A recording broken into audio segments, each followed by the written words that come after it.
Long Okay. time overdue. Um, Thank you for coming on. Oh, for some time I'm following your channel, see your growth. Welcome to the show, Che. How are you today?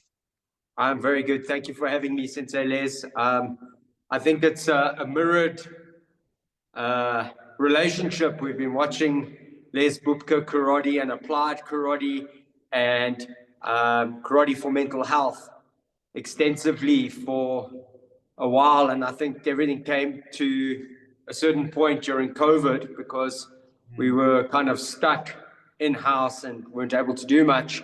And suddenly YouTube became our best friend other than Zoom. Mm.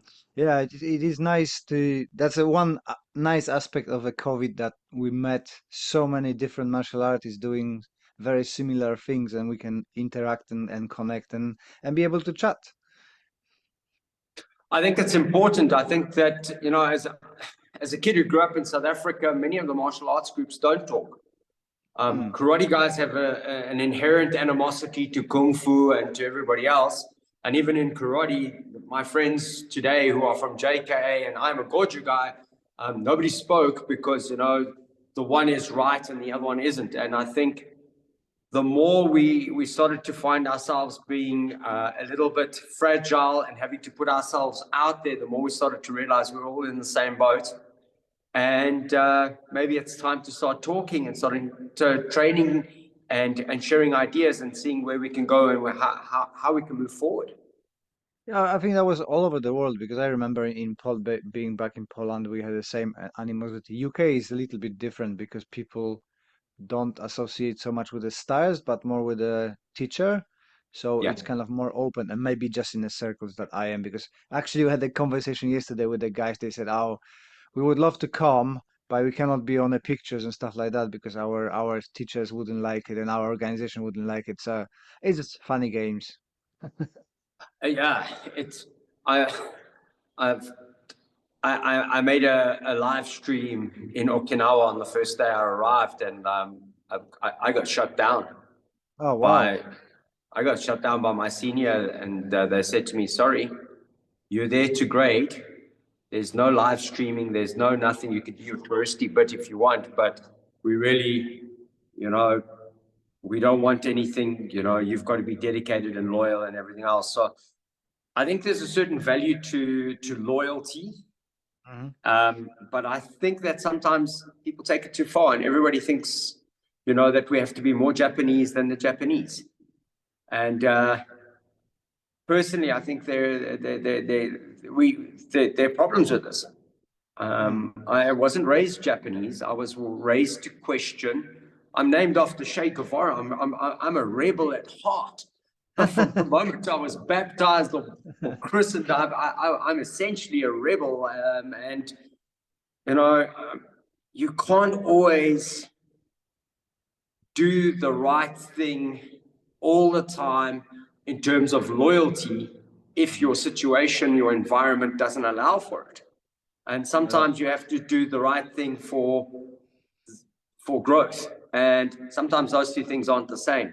And that's really, really hard, I think, for some people to actually grapple with because they struggle mentally Mm. to separate the two ideas. Yeah, I think different people have a different look on the loyalty. So for me, there's kind of two-way system, right? I cannot expect my students to be loyal to me if I'm not loyal to them. And part of that loyalty is making sure that they've got as much exposure to martial arts as they can, because they might find something better than I do, and why should I keep them in and don't allow them to progress if that's what they're looking for, if that makes sense? Oh, 100%. We've seen it for years or decades in South Africa where you dare not even talk about doing a different martial art. Your sensei would say to you, "What, you want to do judo? Mm. Why?"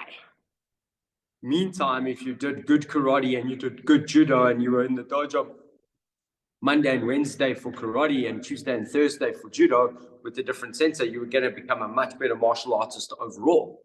Yeah. But there's this idea that the dojo ought to be a one-stop shop and Hmm. everything in the dojo is the be all and end all. And, unfortunately, we've been found wanting. And, Hmm. we've got to give a little bit of credit to the guys who do MMA and the guys who have only loyalty to the success of their pugilistic art because they're great fighters, to actually call us out and say, hold on, some of the stuff you guys are doing doesn't make any sense. Mm. And now all of a sudden we're going, hold on, it's back to the drawing board for us. And like you say, if you've got a two-way loyalty with your students, then you've got to make sure that you're able to give them something that's concrete and legit and real. And it's not something that's just wishy-washy, Mm. that comes out of a lucky packet, as one of my teachers would say. It's got to be something, tangibly good that they can reciprocate their loyalty with you. I have a youngster who trains 4 times a week with my friend down the road. He does fitness and he does jiu-jitsu with a friend of mine, Rodney Swanepoel. And he's in the dojo 3 to 4 times a week with me, just doing karate. And there are no problems. And he's slowly, because he's doing martial art basically 8 times a week, he's lifting Mm.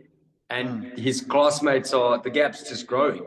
But it's because he's got a good job, he's got a fair amount of money, he has no responsibilities, and he's able to train all the time.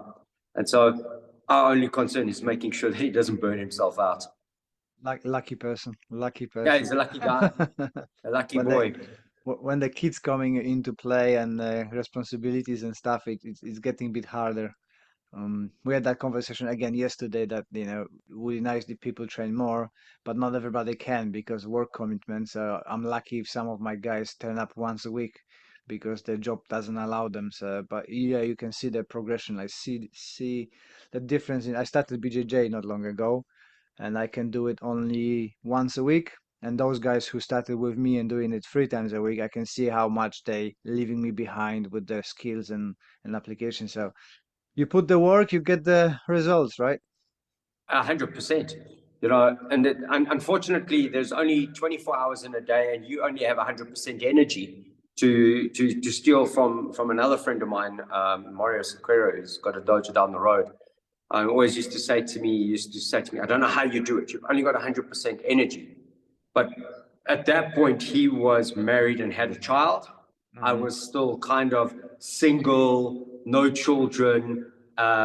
I could do a fair amount of stuff, but I didn't have a dojo that ran 7 classes a day. I only had a dojo that ran 3 classes a day or 4 classes a day. I had so much more time at my disposal. Hmm. And that allowed me to pursue other things to a higher level.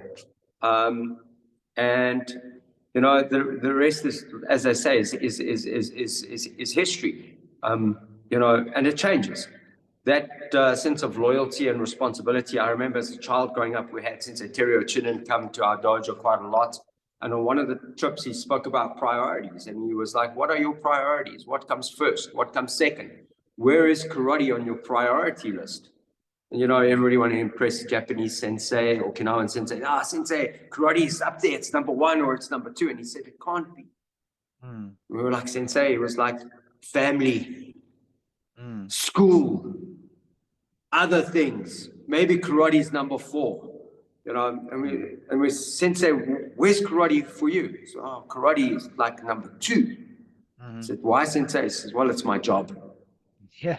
What I do for a living, it's number two. Yeah. So I think understanding that priority scale changes as your life changes is important. I think a lot of people miss that. They expect Mm. the karate sensei to be living in the dojo. I remember somebody saying something once. You can't take a karate person seriously who's rich.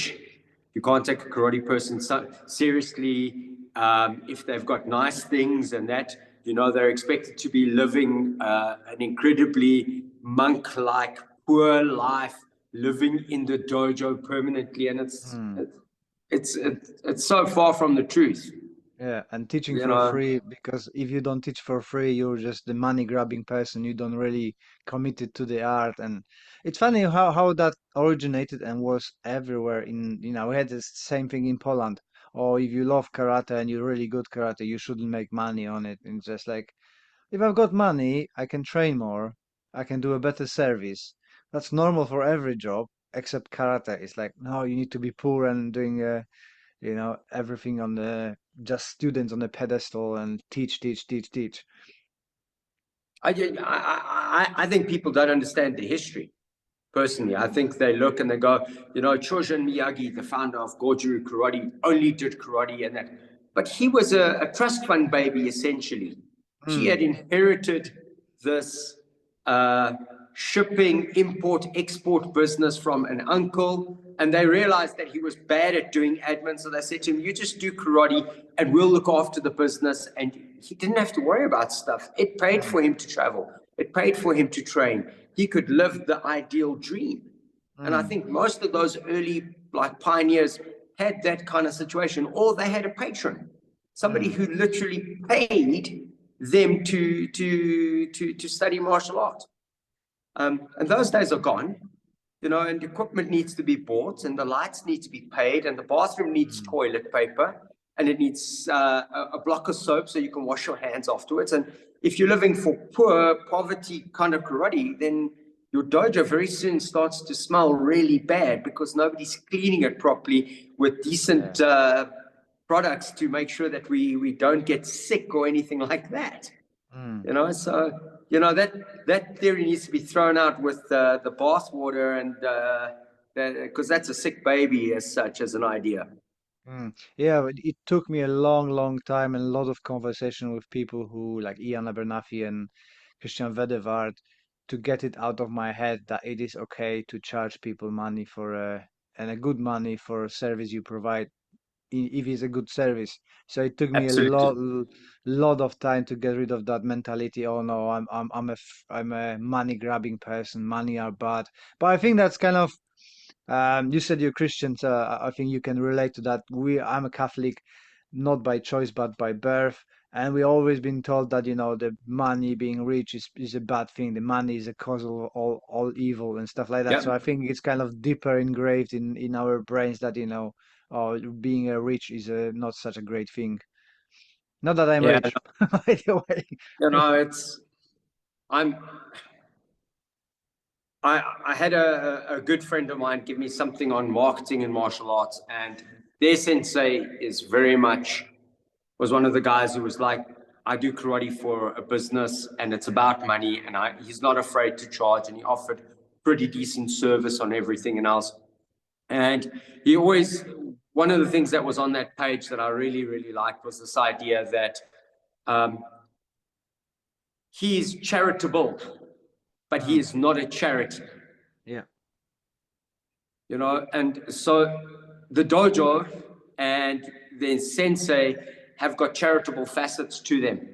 We will raise a certain amount of money in the year, and we will take it to the local feeding scheme. We'll take it to the local orphanage, to the local guys who are trying to make a difference in our community. We will collect the old gis and we will send it to places where their students don't have gis, so that Hmm. they've got, this is charitable action, and we're doing this on a regular basis. And from time to time, a student comes in and they don't have money, but the intention and their passion is there, and we say, all right, we'll pay for your fees, we'll cover your fees and this and that. What we want you to cover, if you can, you have to pay an affiliation, a registration. You try and raise the money for that, and you have to do that once a year, and it's for a 12-month period.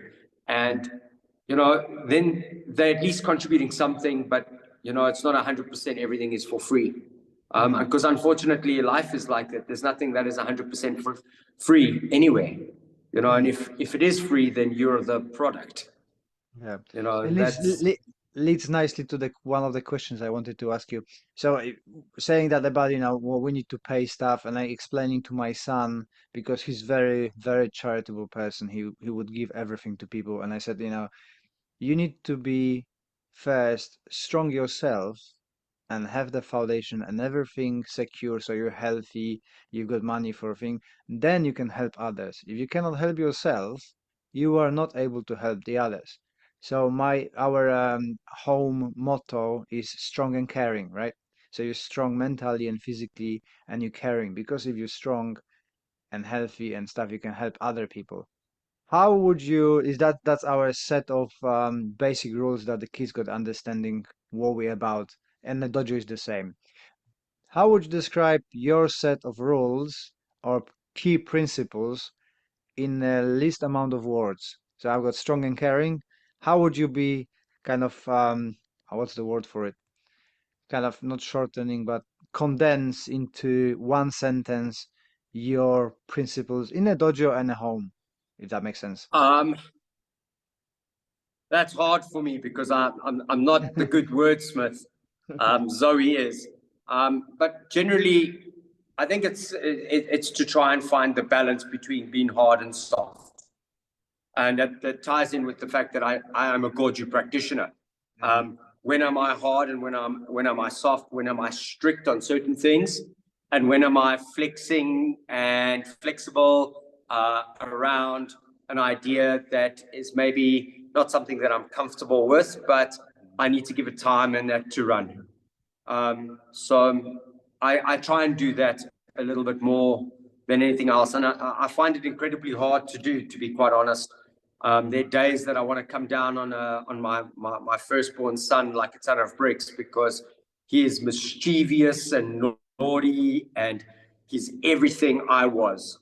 And he has the luxury of being in a situation where everything is a little bit easier in terms of how he gets stuff.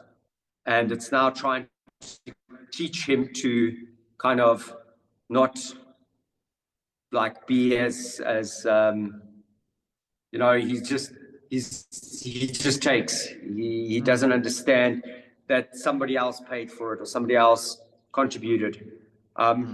The analogy I have in the dojo a lot of the time is you can't bend a sapling too quickly. You can move a sapling tree. You can shape it to whatever you want it. But if it's a fully grown, well-established tree, then it's no longer, bendable and pliable. Then it becomes like cut and hack and chop off sections. So it's easier to shape from young. And so in my dojo philosophy, we work with younger children a lot, and it's to try and change them. And then with the adults, sometimes I'm more hard, and that hard is like, listen, I don't like this part of what you're doing. I think you need to stop doing this, and you need to move on with that. You need to cut certain things out. And so I think people sometimes don't like see that, but that I think is the way we are. Unfortunately, I'm also a kid who's got, as a kid, before it was ADD or ADHD or whatever, I'm very much a case study of a kid who's neurodivergent, and I have no filters. So sometimes I speak without thinking. That's been my hardest lesson over the last 35, 40 years, is to actually take time, think things through before I kind of piece together an answer, before I blurt out something that really upsets somebody else. Yeah, I can really relate to that. Seeing my behaviors in my son drives me nuts. Funny how is that, isn't it? Right? Why are you doing this? But I know why you're doing this, but I don't want you to do this. And saying things without filter is quite funny because when I moved to UK, Polish culture is slightly different, so we kind of very upfront and saying what we think. And in UK, it's not so much. So my wife was like, "No, no, you need to rephrase that because this is very upsetting to people and it's very rude." What do you mean? I just say what I think. And so after 17 years here, I'm better at it now. I try to kind of filter things just like you said. I remember the first time I met guys who came out of Eastern Europe, and they were also very much, they just blurted out whatever they thought, and we were like, hey, that's a little bit, but like you say, it's the culture. There's no time. You can't afford to waste time making things sound delicate and phrasing it. We've only got a limited amount of time. We've got a problem. We need to solve it, and that's it. And having grown up in I'm raised. I'm a very non-practicing kind of Catholic. But I was raised in a Catholic school tradition, and we had a lot of boys from all over. And we had a chunk of Eastern European boys who grew up, and you knew that those aunties and uncles, when you visited at their house, if that auntie said no, it meant no. Because those some of those old German and Eastern European kids who you grew up with, if you visited their house, if their mom or their dad said no, the next time it was you're not welcome, or somebody gave you a good walloping because that wasn't allowed. Yeah, it's a little bit different upbringing. So how did you get into the karate in the first place? As we're I was talking about bullied as a children. child, and I really struggled with my personal confidence. So nobody knew that my playing out was a direct result of me seeking attention. I'm the last born.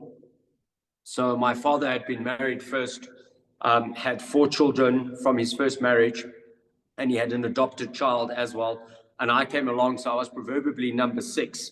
And then my mom's sisters, 2 girls, would often spend most of their holidays. So by the time we had a family meal, let's say typically in like a vacation time, there would be about 8 kids ranging from my age to 16 years older than me, with my oldest brother.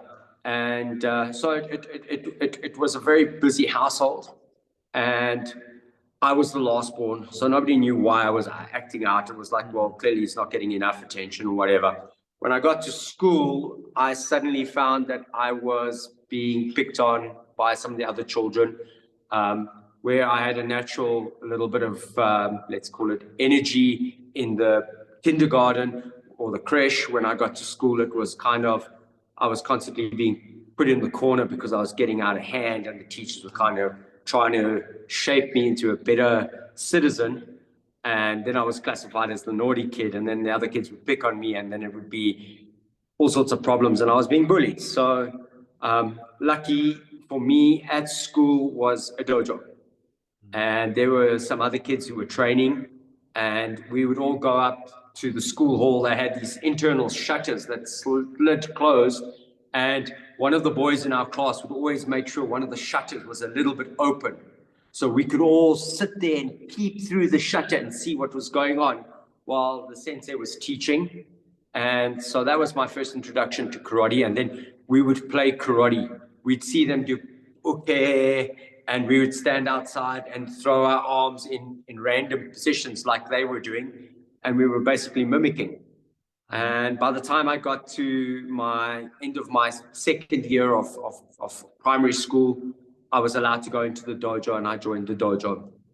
And it was, my first class was terrible. I walked in with my father, who was a very big, burly kind of man for me, and had a presence. And he walked into the dojo, and the sensei had as much of a presence, and he was loud. And Paul Andre was loud. His voice filled that entire school hall. And I just got so scared. I was crying and everything. It was like really traumatic at the time. And my father just looked, and he was like, "Crybabies don't do karate," and dragged me out. Said to me, "I'm so disappointed in you." My father was a tradesman, so he put me in the back of the truck with all the tools.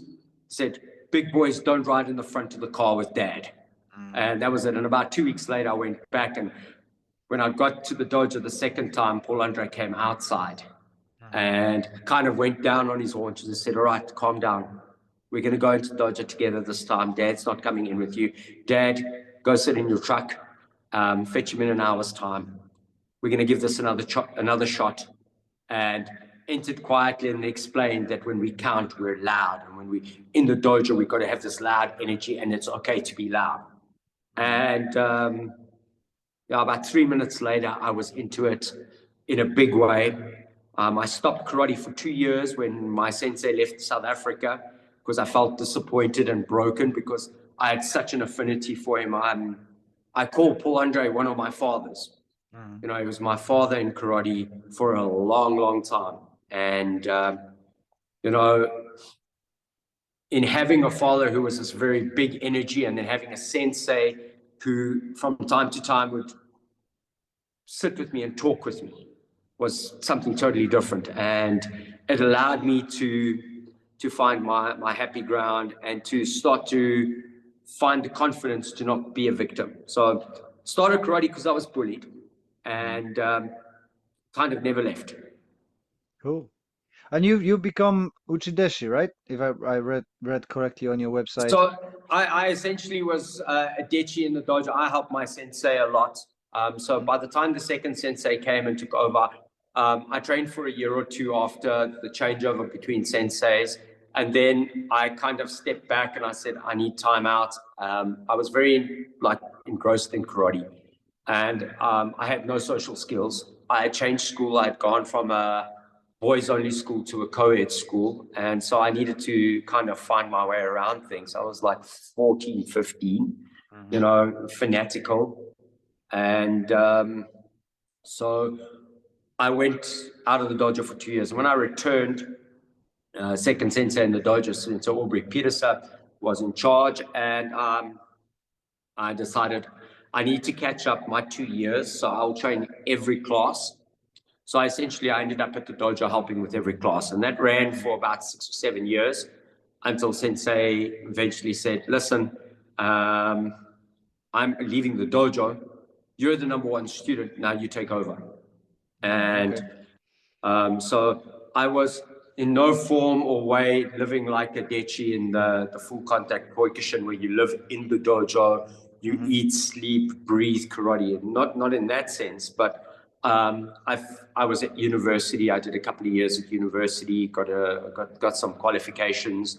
I started working, but I would literally be at the dojo for every class and help out or even teach. And then later on, the teaching rolled over as Sensei's other business was getting better. He was going, listen, I can't make classes on Tuesdays and Thursdays for the next 3 months. You Mhm. need to teach all the classes. And I would go in and teach all the classes. So I call that my deshi ship, Mhm. or my dechi life. Um, and I was, at that point in time, I learned how to be uke Mm. to both my dojo sensei plus the other senseis who would do seminars. They tend to like me. I was reasonably light, reasonably physical, so everything made them look good, and they could throw me around because I was pretty tough. So I spent a lot of time getting airtime, frequent flyer miles, because I was up in the air so much, being thrown, and I didn't mind falling hard. So Mhm. the surface never mattered. So if we did demos and there was hard surface, it didn't matter. I inevitably would handle most surfaces other than proper tar and stones and Mhm. stuff. So Cool. So you said that you've been struggling with the transition between the schools, from the boys' schools to girls' schools. How did the karate impacted your mental health and abilities? Do you think it would be worse if you didn't have a karate in the background, or it made no difference, or how would you feel about that? I'm, I mentioned that I was somewhat fanatical, and that Mm. was the problem. Ah, So okay. it took me a long time to adjust. Most of the other kids who were at school with me, when they went from the boys' school and went into co-ed schools, there was no problem. Um, but there was an attitude in our dojo that girls make you slow, and that if you indulge the girls, then you're going to become weak at karate. All right. And so the girls became the enemy. Mm-hmm. And so by the time I started realizing, hold on, I really like that. I Mm-hmm. didn't have the ability to communicate with girls. I'd never been shown it, never been taught it. And what I knew, I'd learned from TV, which is not the best Best way. resource to use, to be quite honest. And then obviously whatever your friends had been telling you, and obviously having been like kind of raised in an all boys Catholic school, those boys are, if parents ask me what's it like growing up, and it's like you learn to be a pig. Mm.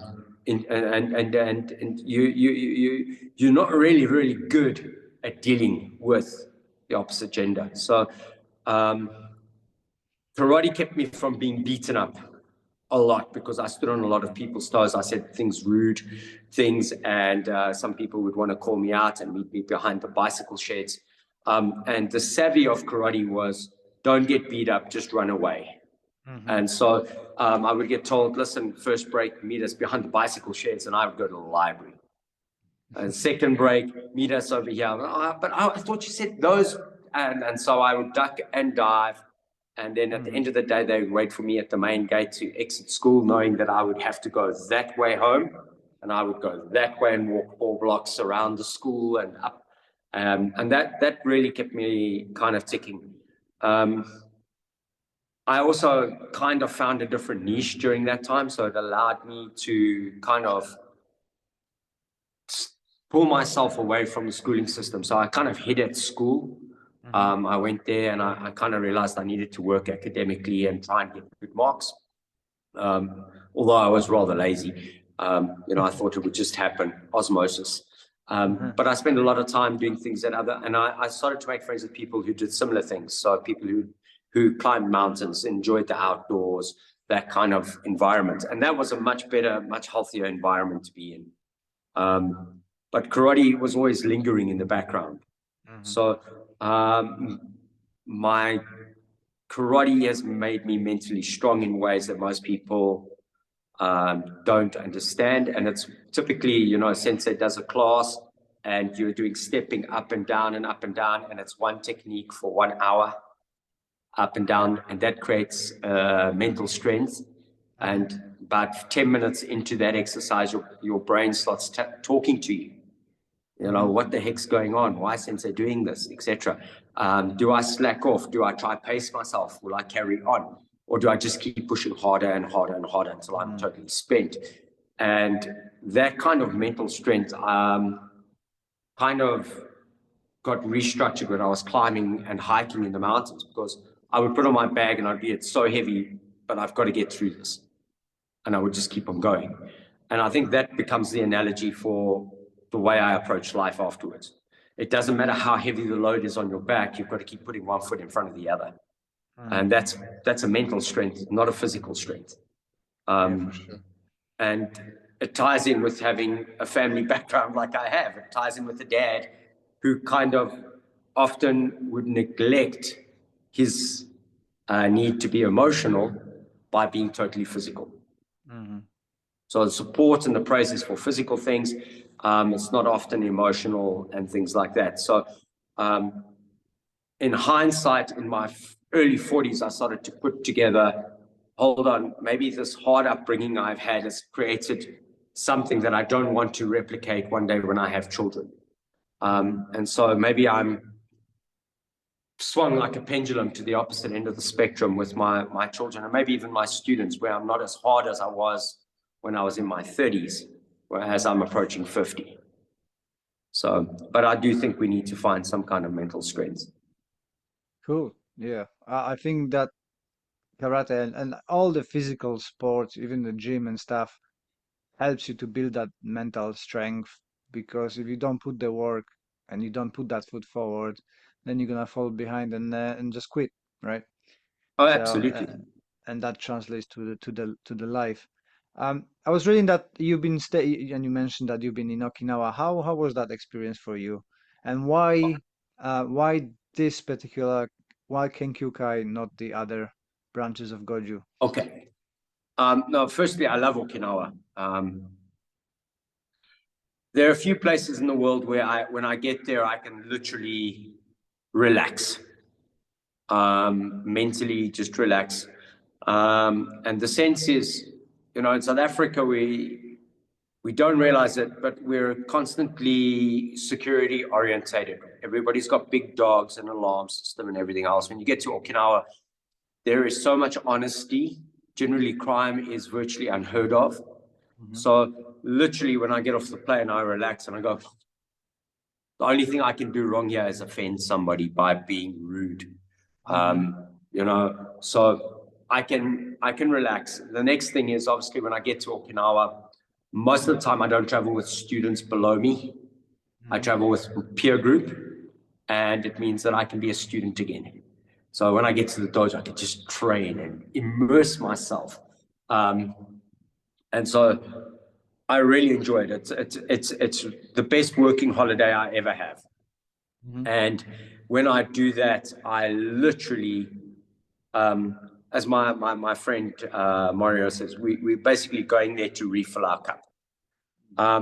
The other organizations, where do I fit in? I have, unfortunately, for the people who are very loyal, I have a very, very disloyal trait running through my history.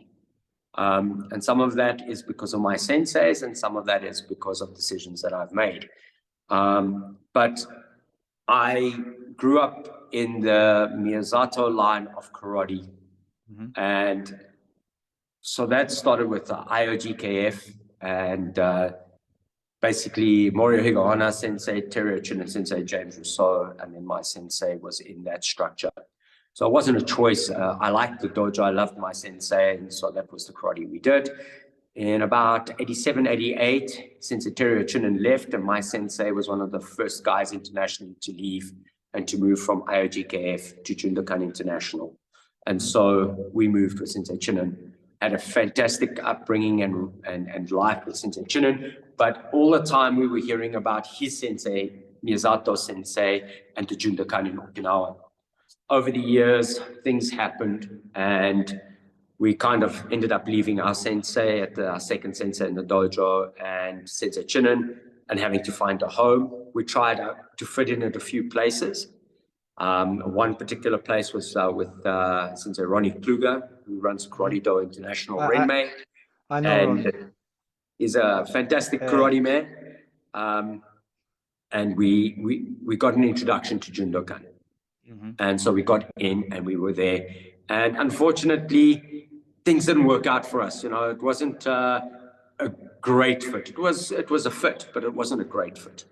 Mm-hmm. And myself and Sensei Morio eventually got to a point where things were not working out the way we were hoping for, and things were deteriorating. So we left Sensei Ronnie, and unfortunately, the Jundokan were not interested in keeping us on a separate stream.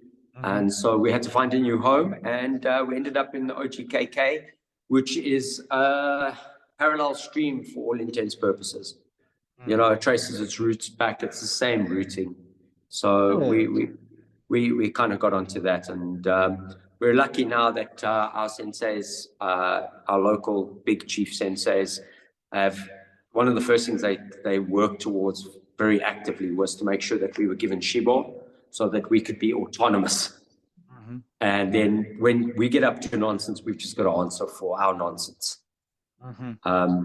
And that was very important for us. So when we got that, we were like, okay, this will work a little bit better. And now we're just trying to iron out our wrinkles per se, because obviously we've come with a couple of administrative wrinkles that are a little different and a few quirks here or there. And then obviously the rest is kind of like how we are as individuals. So it's kind of a personal thing. Sure. Well, I'm happy that it works for you. Yeah, I met Ronnie Kluger in UK, 2007, 8. Yeah, really nice guy, really nice conversation with him. He's a very good friend of my good friend from Aikido, Roger Pine. And they working together quite a lot. So it was really nice to meet him and see his Krav Maga stuff as well. All around really nice guy. Actually, I might grab him for a podcast as well now. Thank you for the idea. Because he kind of disappeared from the picture. You know, you're focusing on some stuff and you're forgetting your wider circle of friends. And I really enjoyed conversation with him. So thank you very much. Hey, it's a pleasure. No, I really do. You know, when it comes to no nonsense kind of applied karate, Sensei Ronnie is basically very good at that. Take a handful of bunkai and just, it has to work. And you'd often say, but what if this, what if that? You know, and that sick Israeli accent coming out, and his seniors were also the same thing. There we go. Sorry about that. My battery says I've got about 20% left. And he would challenge us to come up with more realistic and considering our own self-defense a lot more. So it's Mm, fantastic in that regard. A fantastic teacher. cool. Yeah. I wanted to ask you, how did you manage to be so successful on the YouTube? Because we're kind of doing parallel, and I'm still on 5,000, and you guys are just, I mean, went away with the over. How much you've got now? 25, 30,000? I don't know. I think it's 40,000 subscribers. Yeah, Now well done. Well done. 42,000. I don't know how. I honestly don't. But what I do know about what I tried to do was when I started, I wanted to put out information that would allow the information not to be lost. Mhm. So I took from every person I'd ever seen or heard of a bunkai or of a way of interpreting, or the hand is this way or that way. How am I going to show that so that it appeals to the biggest audience? Mhm. And I think that's kind of where we kind of started, and it kind of snowballed. Um, I really don't believe in this way is the only way and this is the Mhm. right way. I think a lot of the in-house fighting within various schools of karate or in karate in general is because everybody's trying to prove that their way is the best, where they should be going, hold on, this way works better if you're 5'2", and this way works better when you're 7'4". And this works better if you're flexible, and this works better Mhm. if you're fast. Um, and it's just, what do you like? Some people like proximity and some people don't like proximity. Yeah. So being able to try and give all that information out to everybody was the idea of trying to appeal to the largest audiences out there, and in particular, Goju Ryu audience. And then I had these guys I was watching, doing applied karate. Elias book, Ian Abernathy, the friend of mine, Miguel Harker, constantly Mhm. giving me different guys to look at, sending me stuff and saying, "Hey, have you seen these guys in the States doing this? And what do you think about that?" And then seeing seniors doing stuff and going, "I don't know if I like that. I don't know if I like that model." So trying to stream around what I liked and what I didn't like. And then obviously Zoe is fantastic at the technology and everything else. So like, Yeah, it's great. yeah, that's it. It's great to see your success. It really makes me happy and envious. I won't be lying. I'm envious as well that I'm putting effort and there's nothing happening by you guys just going like, oh, what? Wait for me. But yeah, Yeah, it's great to see. I think a lot of people don't see the effort that goes in on Zoe's side. Mm, I don't think people appreciate the. I I will come into the dojo, set up a camera. Brian will be with me, and we'll say, "All right, let's do this." And we film one take, literally from one to start to finish, one take, and go for it, and try and do it that well in the first take that every now and then there's a little bit of a stumble and a fall, but mhm. those goofs are few and far between. But the real success, I think, comes in with the way that Zoe edits and her OCD drive to make sure the sound is right. I can't tell the difference if the sound is good or bad, to be quite honest, unless it's like watching a Yeah. 1980s movie that has been taped over about 5 times. Then I can't see a difference in lighting personally. I'm like, well, Mhm. the lighting looks okay, everything looks clean. She sees it in shades, and so All right. she makes that big difference. Well, it's obviously working. I might employ her then for my It's nothing videos. wrong. I'm sure she wouldn't mind working for pounds sterling. 1 pound is worth about 21 rand, which is fantastic for us. Mhm. But yeah, that's another Yeah. story. Our economy. Yeah. I read as well that we've got something in common as well outside of the karate realms, and it kind of came to me in last 5 years. Enjoying gardening. Oh Did you yeah. ever did you always enjoy gardening, or this is the age thing? Because I'm laughing to my wife that I'm drinking green tea now, enjoying gardening, so I just need a Volvo now because kind of Volvo is associated with all the drivers in UK. No, no, look, there's nothing wrong with the Volvo, man. They're great cars. If I could afford one, I would definitely have one. It's a fantastic car. Um, the gardening started in my childhood. All Um, right. so my mom went to work a couple of months after I was born, and I was effectively raised by my granny. And for all intents purposes, the way I understand my granny on my mom's side was that she was predominantly Greek Mm-hmm. ancestry. She was one of these kind of hardy ladies who would do it all herself. So we had vegetable garden at home, and she kept me entertained as a little toddler, helping her in the garden. And so I found great joy as a little child pulling out carrots and things, and putting things in my mouth that I shouldn't have, finding a worm and going, "Oh, you bad worm, you eating my carrots," and then I would eat the worm, that kind of crazy stuff. Um, but I really do think that gardening is something really, really special. There's something amazing to see when a garden Mm. changes and it comes into bloom, when the trees come out and everything comes together. And that kind of got reinforced by visiting Sensei Teruo Chinen at his home in Spokane and Mm. seeing this beautiful garden that he spent hours and hours and hours and hours cultivating. And I think that reinforced it. So it's something that's from my childhood that's been reinforced over time, and just an appreciation for nature. I Mm. love being outside. Yeah, I really likewise. struggled when I was a school teacher in the classroom.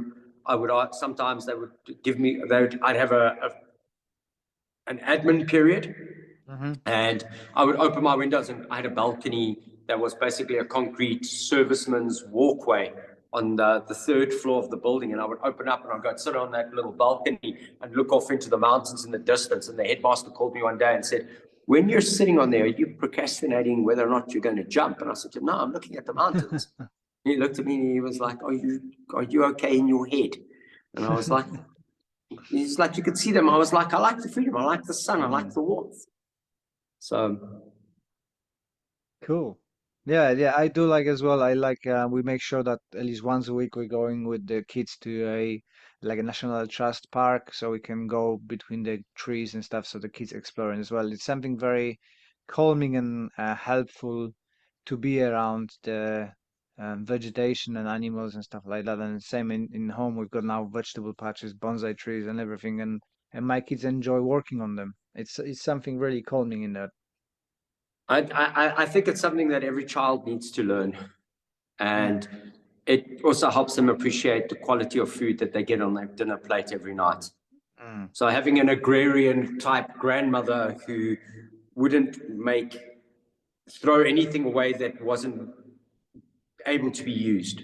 mm-hmm, Like if we kept chickens at home, we ate chicken, we ate everything other than the feathers. mm-hmm. Everything on that chicken got used. There was hardly any wastage. And it was literally the kind of upbringing that I had as a child. And I think it's important because today children think that milk comes from a plastic bottle from the supermarket. They don't realize it comes from a cow. And, you feed the cow a cow well, you get good milk, makes good cheese, and it gives you good food. And when you have good food and you have good company, then, you can have a nice time. Yeah. And that it shouldn't be taken for granted because it might not be like that forever. Mm. What are the future plans for your dojo? Um, just keep ticking, keep keep churning, keep ticking, keep going.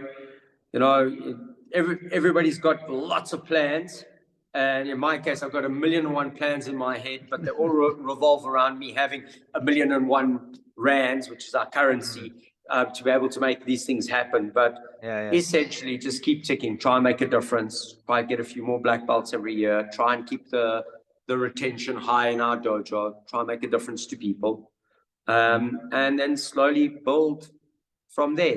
It's in a couple of years' time, there's the possibility of another grading and upgrade. But try and get to the point where the students and everybody in the dojo knows how to do everything, and that the YouTube channel has caught as much of my information and encapsulated it so that the ideas of my teachers do not get lost. I'm never going to write a book, so YouTube's going to be the storage vessel. And Why not? Why not writing a book? I hate writing. All right, fair enough. Zoe's the wordsmith. I like doing karate, and then at some point try and get to the point where I can maybe change how my students do karate in a way, and take them to the mountains and things like that, so they can have some alternative experiences. Right now, everybody's like kind of in South Africa is on tight budgets, so we're kind of going, all right, all these things have to go on the back burner. Let's just try and keep the lights on, keep people in the dojo, and keep everybody happy without making it too expensive. The people who are able to do everything because they've got lots of money, they're lucky. But we're not teaching people in that kind of socioeconomic class only. We're teaching people, a couple are in that class, but the majority are below that. So, and then give them that outdoor experience. I think all over the world, I can see it in UK, people just cutting down every activity on the not needed side. So, karate first drop off. We get quite a few students drop out, and I speak with other teachers, and the parents pulling the kids out because they're just not afford it. It's gonna be a rough few years, I think. Look, and if we look at how students leave, one of the biggest reasons we have student attrition right now is lack of time. People are being loaded more and more, and what we're finding is that people are having to work for longer to earn the same, and so they've got money, but they don't have time.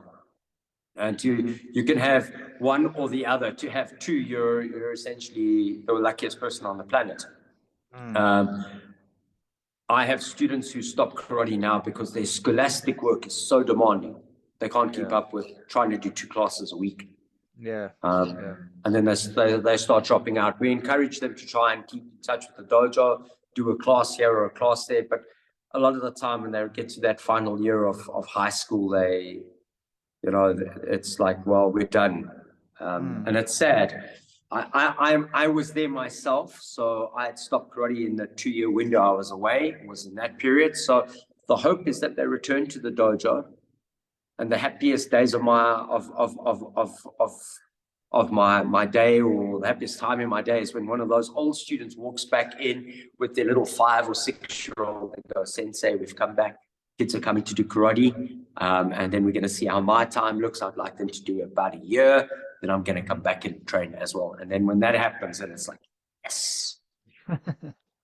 Share your social links and everything where people can find you before your battery's gonna die. Okay. So essentially, they can find us on the Goju Ryu Karate Centre on YouTube. That's obviously our number one place where we're active. Sensei Zoe will probably send you the other ones that you can plug in somewhere using the AI, but I know we have a Instagram, and I know we have Facebook. I personally, I am only on YouTube as a pleb who watches old videos. That's where I exist. But our dojo as such is Goju Ryu Karate Centre, and everybody can find us on YouTube. That's where we're the most active. Cool. And there's tons of really good stuff from Che and Zoe, and you should go and watch it and subscribe to theirs and to mine, so I don't get left behind too much. Thank you very much, Che. It is a pleasure. Thank you very much for doing podcasts and taking time. And that I hope that you've had a good summer, because the weather I see is turning in Europe. So hopefully you guys don't get washed away. I hope your family. Have you still got family in Poland where there's flooding? Yes, I do, but luckily the Krakow is not flooded, so I keep checking with my mom, and she said it's all right. But other parts are really, really badly affected. So it's crazy weather. Crazy weather. All right. Lovely chatting, Liz. Thank you very much. Bye.